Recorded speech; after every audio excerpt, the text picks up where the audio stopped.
조 바이든 대통령은 올해 만 78살로 미국 역대 최고령 대통령입니다. 1972년 최연소 상원 의원에 선출된 뒤 수십 년간 의정 생활을 하고 부통령까지 역임했던 워싱턴의 주류 정치인입니다. 특히 최근 들어 미국의 국제 위상과 지도력 재건에 강한 의지를 밝혀왔습니다. 안소영 기자가 보도합니다. I, Joseph Robinette Biden Jr. do solemnly swear that I will faithfully execute that I will faithfully execute the office of President of the United States the office of President of the United States and will, to the best of my ability, preserve, protect, and defend the Constitution of the United States. So help you God. So help me God. Congratulations, Mr. President. 조셉 로비네트 바이든은 1942년 11월 20일생으로 올해 만 78세입니다. 미국 역대 최고령 대통령 기록을 갖게 된 조 바이든은 1972년 미국 역사상 최연소 상원 의원 가운데 한 명으로 당선된 이래 6번 연속 상원 의원에 선출됐습니다. 30여 년의 의정 활동 기간, 법사위원회와 외교위원회 위원장 등을 역임했고 부통령을 거쳐 미국의 46대 대통령이 되기까지 반세기 가까이 워싱턴 정계를 지킨 거목이자 산 증인입니다. 동부 펜실베니아주 강업도시 스크랜턴에서 아일랜드계 가톨릭 가정의 3남 1녀 중 장남으로 태어난 조 바이든은 아버지의 잇따른 사업 실패로 11살 때 델라웨어주 윌밍턴으로 이주했습니다. 활발하고 낙천적이었지만 어릴 때 말을 더듬어 놀림을 당하기도 했는데 그는 끊임없는 노력으로 이를 극복했습니다.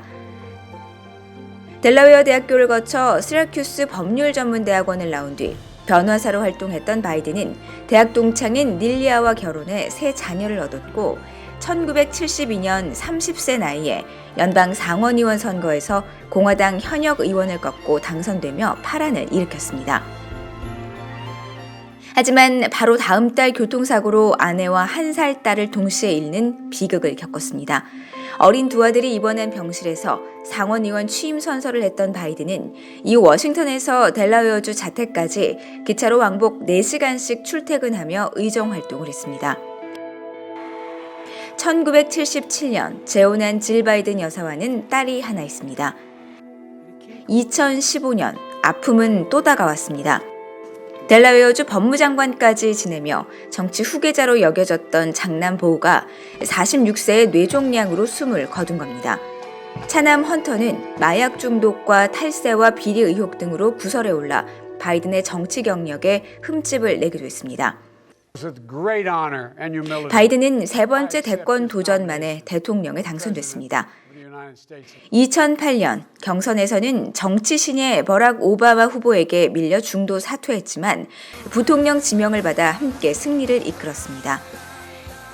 친근한 이미지로 사랑과 존경을 받던 그는 2016년 다시 대권 도전의 기회가 왔었지만 한 해 전 장남이 사망하자 꿈을 접었습니다. 그리고 2019년 4월 조 바이든은 민주당 대선 경선 출마를 공식 선언하며 세 번째 대권 도전에 나서 승리를 안았습니다. I pledge to be a president who seeks not to divide but unify. Who doesn't see red states and blue states, only sees the United States. I sought this office to restore the soul of America, to rebuild the backbone of this nation, the middle class, and to make America respected around the world again.